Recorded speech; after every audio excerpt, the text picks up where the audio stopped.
Hello everyone, once again welcome back to my channel. I am Pooja और आज के video में हम weekly banking current affair discuss करेंगे। इस पर्टिकुलर वीक में 23 जून से लेकर 29 जून के बीच में जो भी इंपॉर्टेंट बैंकिंग न्यूज़ थी उसको हम यहाँ पे कवर करने वाले हैं। आई थिंक आपने मॉर्निंग 9 AM का वीडियो देख लिया होगा। 9 AM पर मैंने इस पर्टिकुलर वीक के सारे इंपॉर्टेंट MCQs को कवर किया था। आपका एक क्विज था 30 क्वेश्चंस का।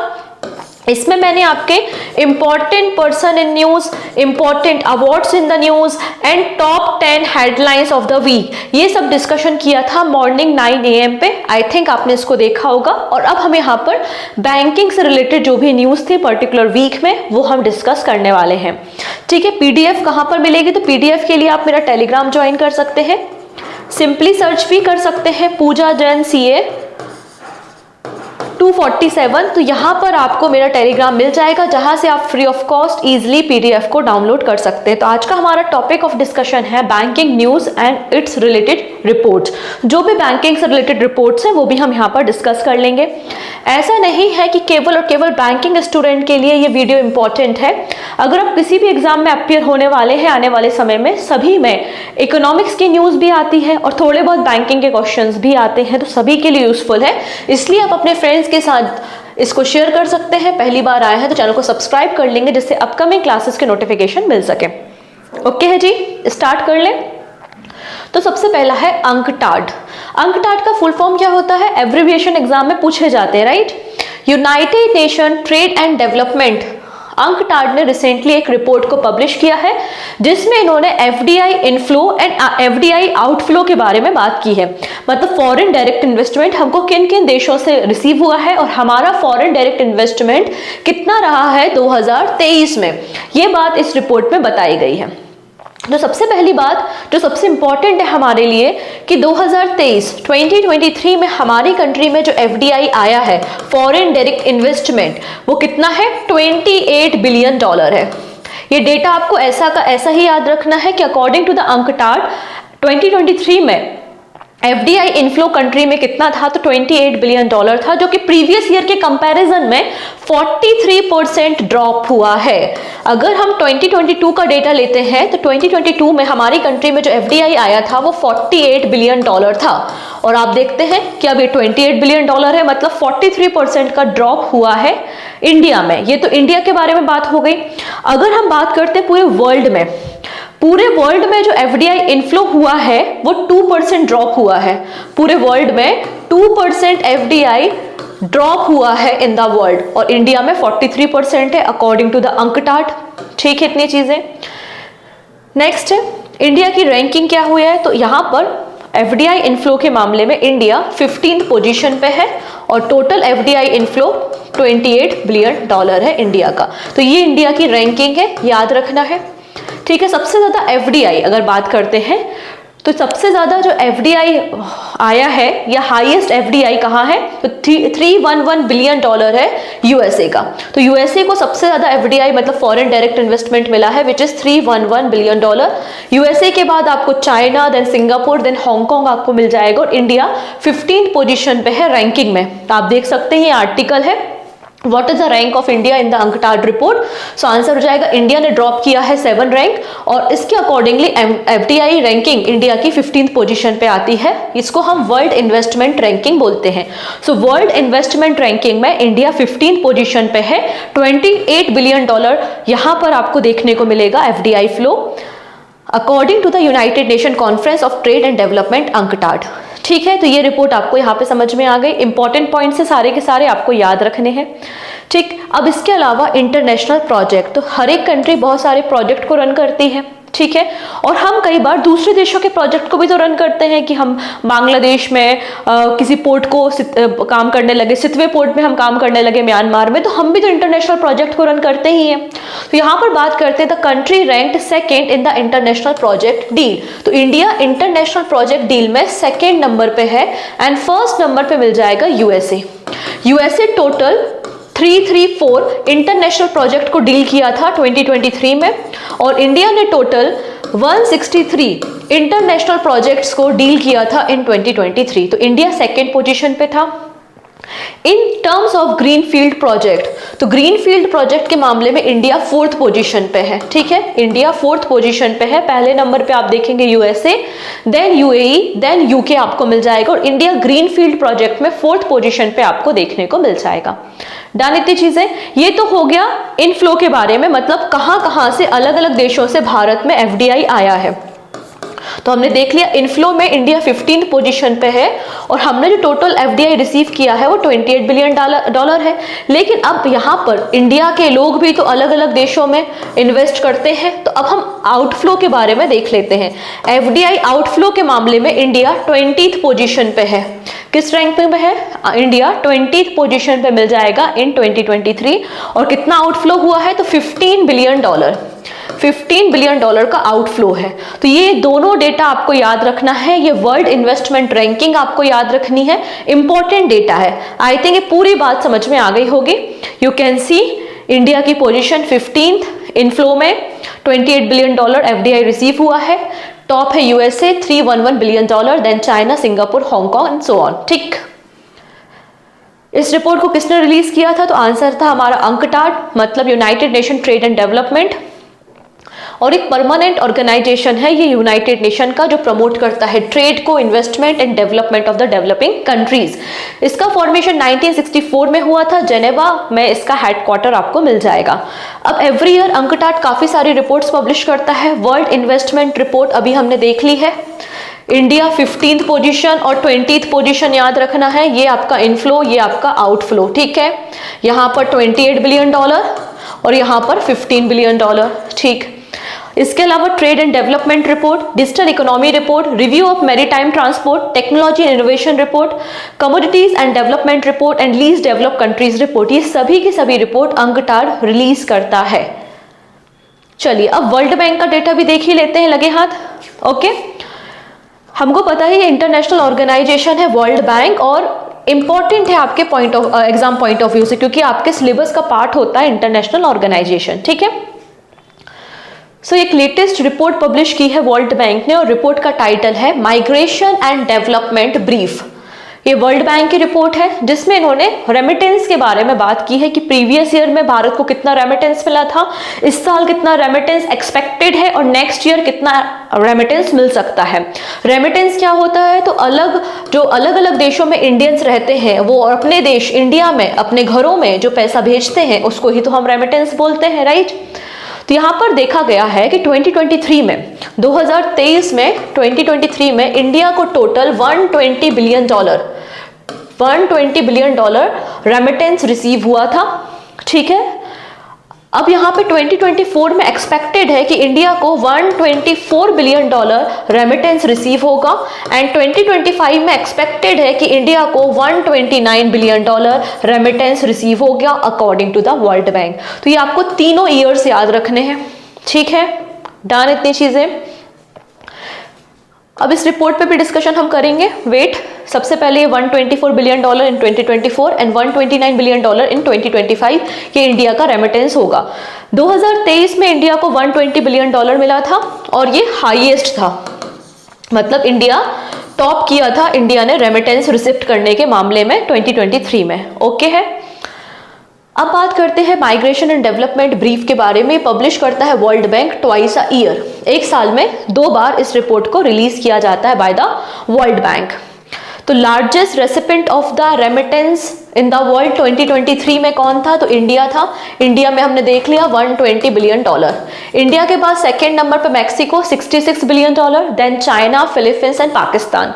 हमें इंडिया से मतलब है, सेकेंड याद रख सकते हो या ऑप्शन में इंडिया नहीं दिया तो अपन को पता होना चाहिए ना कि सेकेंड नंबर पर मैक्सिको एंड फिर चाइना है, इसलिए आप टॉप 3 को याद रखो, ठीक है। लार्जेस्ट कंट्री जहां से हमें सबसे ज्यादा रेमिटेंस रिसीव होता है, source of the remittance in India. तो जनरली हम जब बातें करते हैं तो बोलते हैं ना, हमारा तो ये बच्चा है अमेरिका में पढ़ाई कर रहा है, अमेरिका में जॉब कर रहा है, या हम तो गल्फ नेशन जा रहे हैं, अरब कंट्री जा रहे हैं, ऐसी बातें होती हैं हमारे देश में। आप लोगों ने सुना होगा कभी ना कभी। तो यूएसए से सबसे ज्यादा रेमिटेंस रिसीव होता है, उसके बाद यूएई। तो यूएसए फर्स्ट नंबर पे, सेकेंड नंबर पे हमारा सबसे बड़ा रेमिटेंस का सोर्स क्या है? यूएई है, ठीक है। ये तो हो गई रेमिटेंस की बातें। रेमिटेंस के अलावा ये आपका माइग्रेशन के बारे में भी बताते हैं, ठीक है। इसमें कहा है कि India also remain the largest country for origin of the immigrants, 18.7 million ये है इंडिया में। इंडिया के बाद यूक्रेन है, यूक्रेन के बाद China, then Mexico and then Venezuela आपको देखने को मिल जाएगा। नाउ बात करेंगे अबाउट द वर्ल्ड बैंक। इसका फॉर्मेशन 1944 में हुआ था, वॉशिंगटन डीसी में हेडक्वार्टर है एंड प्रेसिडेंट है अजय बंगा। अजय बंगा से क्वेश्चन पहले भी आया है, आने वाले समय में पूछा जा सकता है। अब World Bank every year several reports को पब्लिश करता है, like world development report, global economy prospect report, global financial development report, commodity market outlook and international debt statistics. ये सभी रिपोर्ट वर्ल्ड बैंक पब्लिश करता है। ओके है जी। Next है Indian deposit in the Swiss bank dropped by the 70% to reach 4-year low of 9,771 crore rupees. Recently Swiss national bank ने अपना एक data reveal किया है। इस डेटा में कहा है कि इंडियंस जो हैं उनका डिपॉजिट स्विस बैंक में रिड्यूस हुआ है और ये 70% रिड्यूस हुआ है। और कितना डिपॉजिट है, तो इंडियंस का टोटल जो पैसा जमा है स्विस बैंक में वो 9,771 करोड़ रुपीस है, जो कि अभी तक का मतलब 4 सालों में लोवेस्ट बताया जा रहा है, ठीक है। डन इतनी चीजें। इन्होंने कहा कि जो इंडियन क्लाइंट्स हैं अब वो यहाँ पर रिड्यूस कर रहे हैं in the investment in the bond, security and other financial instruments. अब सबसे ज्यादा पैसा कहाँ किस कंट्री का है, तो यहाँ पे स्विस नेशनल बैंक ने ये भी बताया कि हमारे बैंक्स में सबसे ज्यादा जो क्लाइंट्स हैं जिनका पैसा डिपॉजिट है वो यूके के क्लाइंट्स हैं। यूके का टोटल 254 बिलियन CHF मतलब स्विस फ्रैंक के बारे में बात हो रही है, करेंसी के बारे में बात हो रही है जिसका नाम है स्विस फ्रैंक, ठीक है। तो 254 बिलियन स्विस फ्रैंक जमा है यूके का स्विस बैंक में। मतलब टॉप नंबर पे कौन है, यूके है। यूके के बाद यूएसए, देन फ्रांस आपको मिल जाएगा। इंडिया की पोजीशन 67 नंबर पे है। ऐसी इंफॉर्मेशन हमें स्विस नेशनल बैंक ने दी है जिसका फॉर्मेशन 1907 में हुआ था। स्विट्जरलैंड में हेडक्वार्टर भी आपको मिल जाएगा and Thomas Jordan current president है, ठीक है। नेक्स्ट बात करते हैं National Stock Exchange NSE launches Nifty India tourism index to track travel and tourism stock. तो हमारे देश में कई सारी कंपनीज हैं जो ट्रेवल एंड टूरिज्म इंडस्ट्री में एसोसिएटेड है। उनकी ग्रोथ को यहाँ पे ट्रैक करने के लिए एक नया इंडेक्स पब्लिश किया है, Nifty India tourism index, Nifty India tourism index. और इस इंडेक्स को रिलीज किसने किया है, NSE नेशनल स्टॉक एक्सचेंज ने रिलीज किया है to track the performance of the stock from the tourism and travel sector, ठीक है। इतनी चीजें। कुछ समय पहले निफ्टी EV इंडेक्स को भी रिलीज किया गया था, ठीक है। तो travel and tourism are the 2 of the largest industry in India और इनका टोटल जो कंट्रीब्यूशन है हमारी जीडीपी में $199.6 बिलियन का आपको देखने को मिल जाएगा, ठीक है। अब ये जो इंडेक्स पब्लिश किया जाता है तो इंडेक्स का कोई ना कोई बेस ईयर होता है जहां से आप कंपेयर करोगे ना कि ग्रोथ कितनी हो रही है, ठीक है। कोई बेस वैल्यू होती है, तो यहाँ पे जो बेस वैल्यू है वो 1000 है और बेस ईयर है 2005। डन। चलिए अब यहाँ पे हम बात कर रहे हैं SBI के बारे में। SBI के चेयरमैन कौन है, दिनेश कुमार खारा जी हैं और इन्होंने रिसेंटली अनाउंस किया है कि 2024 में मतलब ये 2024 जो आपका रनिंग है ना, इसमें हम टोटल कितना 400 ब्रांचेस को ओपन करेंगे इंडिया में। According to the State Bank of India chairman Dinesh Kumar Khara, the bank plans to open 400 branches in India in the 24-25। ये बोला है कि अभी जो रनिंग हमारा फाइनेंशियल ईयर है इसमें हम 400 ब्रांचेस इंडिया में ओपन करेंगे। हमने 23-24 में 137 ब्रांचेस को ओपन किया था। ये जो आपके बैंकिंग की ब्रांचेस होती हैं जिनको हम बैंक आउटलेट भी बोलते हैं, ये आपको बैंकिंग फैसिलिटी, इनकैशमेंट करने की फैसिलिटी, लोन देने की फैसिलिटी प्रोवाइड करते हैं। अकॉर्डिंग टू द RBI, जो पब्लिक सेक्टर बैंक और इंडियन प्राइवेट बैंक हैं उनको अपना जो ब्रांचेस है इंडिया में ओपन करने के लिए परमिशन की ज़रूरत नहीं होती, लेकिन कंडीशन ये है कि आपके जो टोटल नंबर ऑफ ब्रांचेस हैं उसका 25% आपका रूरल इंडिया में होना चाहिए, ठीक है। चलिए अब बात करते हैं अगेन SBI से। कोई भी पब्लिक सेक्टर फर्म होती है जिसमें अगर गवर्नमेंट ऑफ इंडिया के स्टैक होते हैं तो जब उनको प्रॉफिट होता है तो वो गवर्नमेंट ऑफ इंडिया को डिविडेंड मतलब लाभांश देते हैं। आपको जो प्रॉफिट हुआ है उसका कुछ शेयर अपने स्टैक होल्डर को प्रोवाइड किया जाता है जिसको हम डिविडेंड कहते हैं। तो आप देख सकते हैं इंडिया का लार्जेस्ट पब्लिक सेक्टर बैंक है SBI और SBI ने 6,959 करोड़ रुपीस का डिविडेंड दिया है किसको, इंडियन गवर्नमेंट को। ठीक है, डन, जिसमें हर एक शेयर की वैल्यू है 13.70 रुपीज।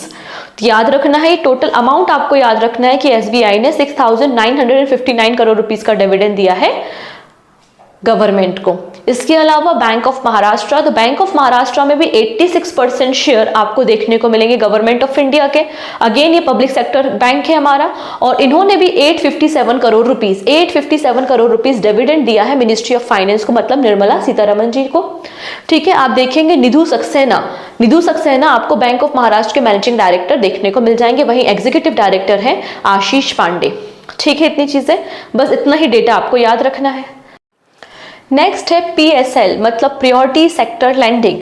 यहाँ पे आरबीआई कहता है कि आप जितना भी लोन डिस्ट्रीब्यूट करते हो, फॉर एग्जांपल आप 1000 करोड़ रुपीस का लोन डिस्ट्रीब्यूट करते हो, तो उसका आपको कुछ परसेंट प्रायोरिटी सेक्टर देना में लैंडिंग करनी पड़ेगी। मतलब प्रायोरिटी सेक्टर जैसे कि एग्रीकल्चर सेक्टर है, रिन्यूएबल एनर्जी सेक्टर है, MSME सेक्टर है, इन सेक्टर को भी आपको लोन प्रोवाइड करना होगा, क्योंकि अगर ये पैरामीटर नहीं होता तो क्या होता, बैंक्स जो है वो अमीर लोगों को पैसा दे देते, जहां से उनके लोन रिकवरी होने के चांसेस ज्यादा होते, और यहाँ पे जो पुअर क्लास है या अंडर प्रिविलेज क्लास है, ऐसे स्पेसिफिक सेक्टर है जहां पे लॉसेस होने की प्रोबेबिलिटी ज्यादा होती है, तो उनको लोन नहीं मिलता। इसलिए इस पैरामीटर को इंट्रोड्यूस किया गया था।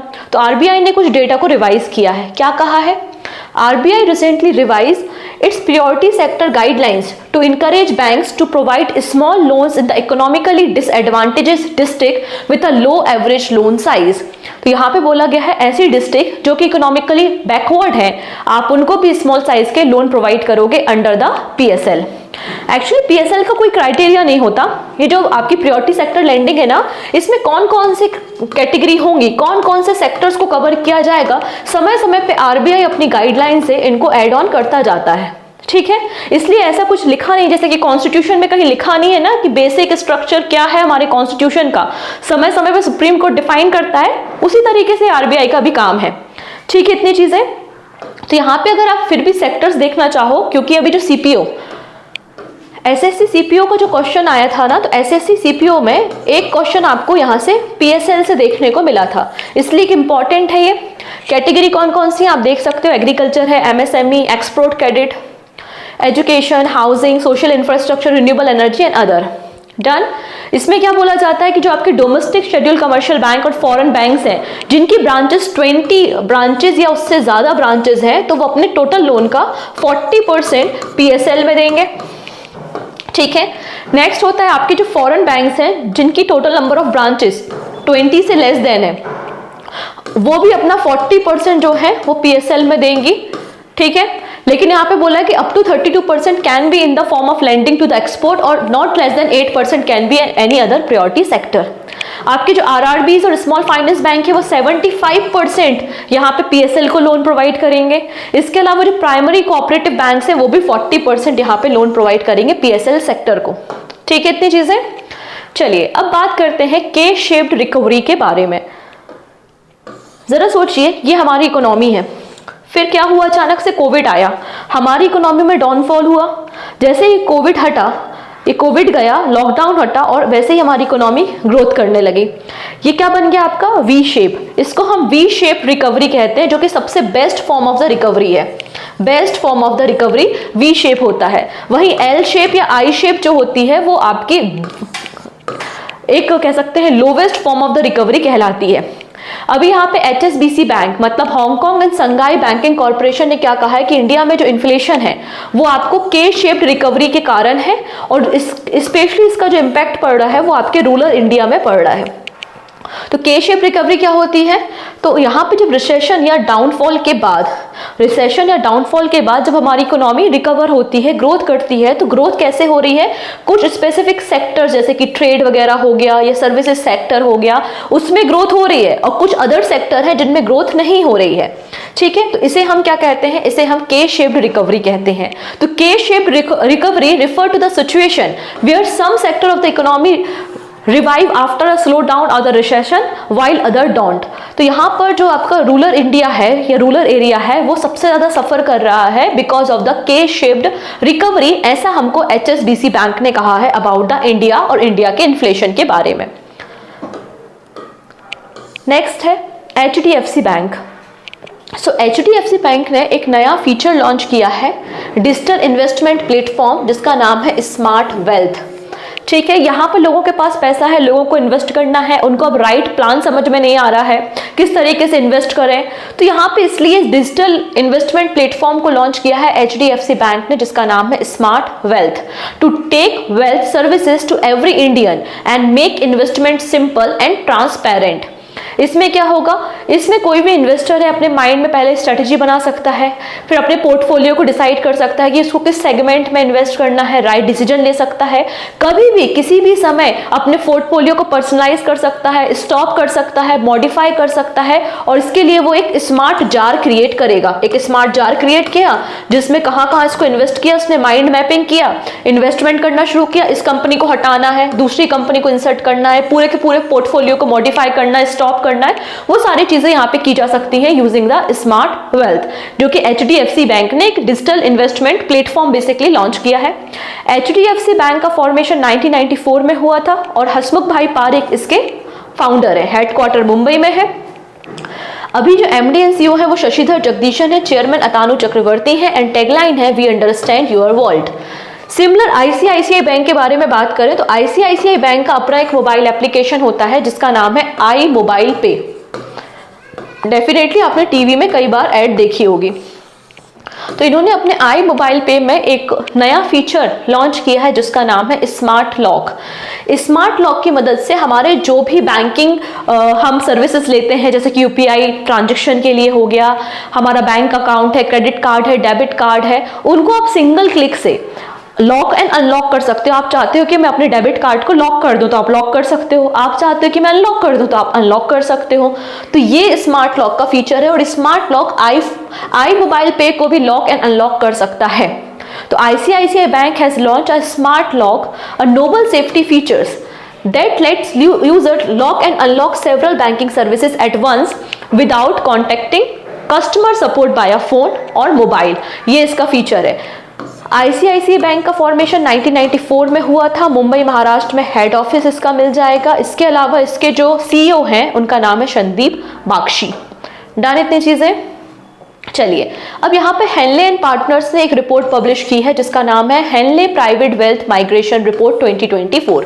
Henley private wealth migration report 2024 क्या कहती है ये रिपोर्ट? ये रिपोर्ट कहती है कि 2024 में 2024 में 4,300 मिलेनियर्स 4,300 इंडियन मिलेनियर्स इंडिया से शिफ्ट कर जाएंगे, इंडिया को छोड़ के किसी दूसरी कंट्री में सेटल हो जाएंगे।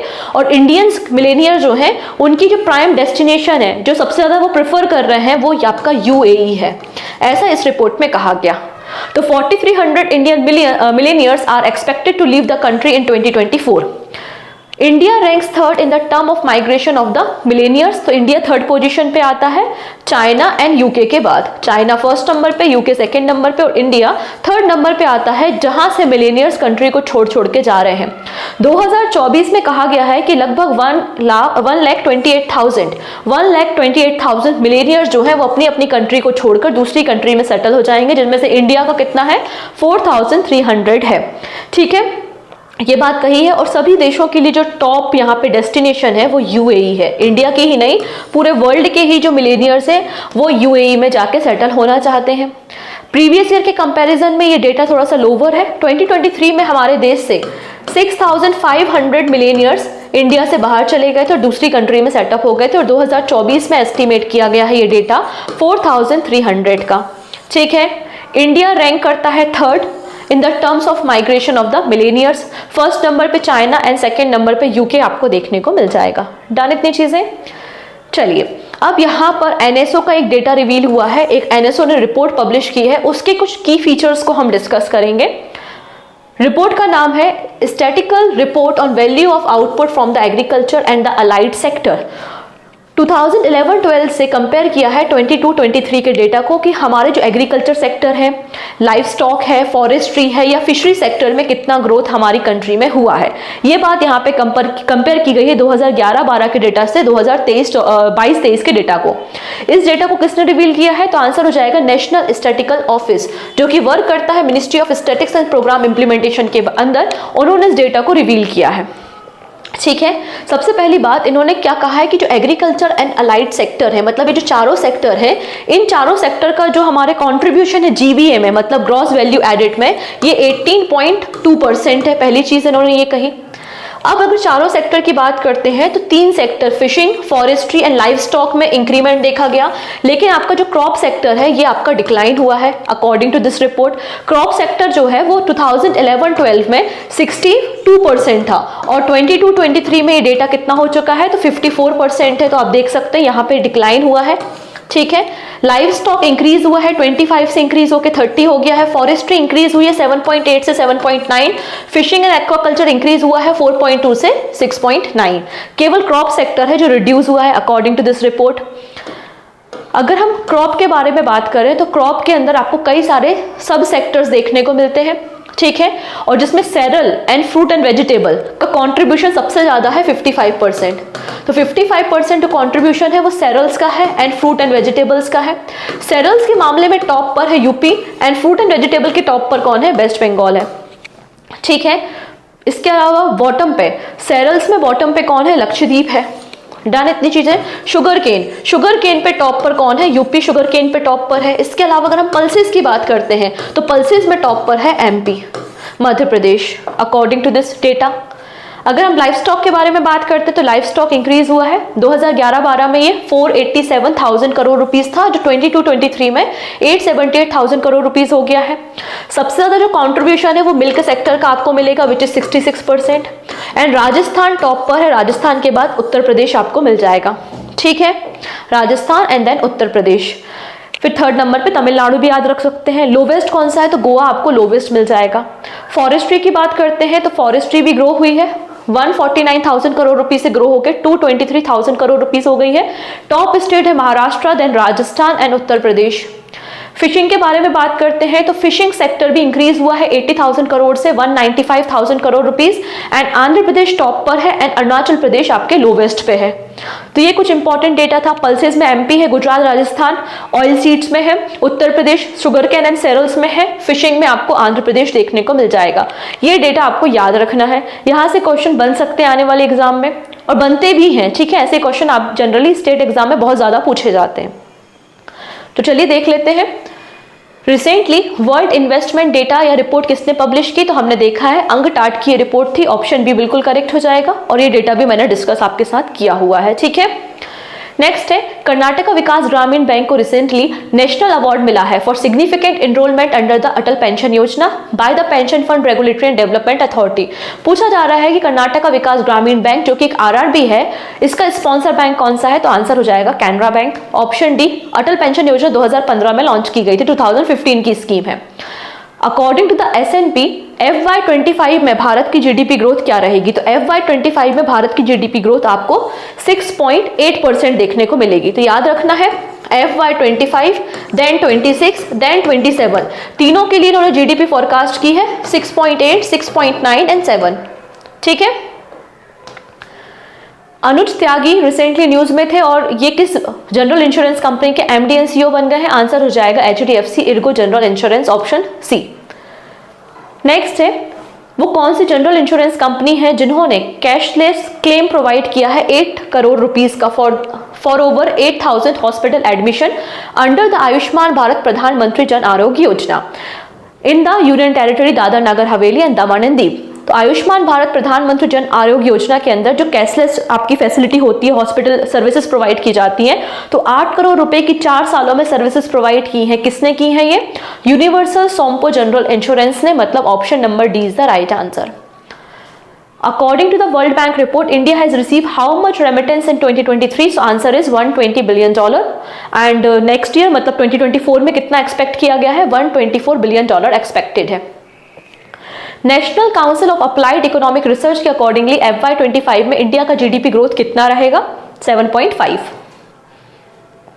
नेक्स्ट है वो कौन सा बैंक है जिसने एक नया digital investment platform smart wealth launch किया है, so answer is HDFC bank. HDFC bank ने लॉन्च किया है, और यहाँ पे जो स्मार्ट लॉक है वो ICICI बैंक ने लॉन्च किया है। This is your question of the day.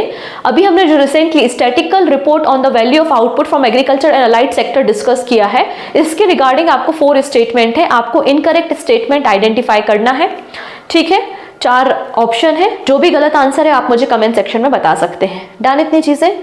सो आज के लिए इतना ही, मिलते हैं फिर नेक्स्ट वीडियो में next weekly banking current affairs के साथ। Take care.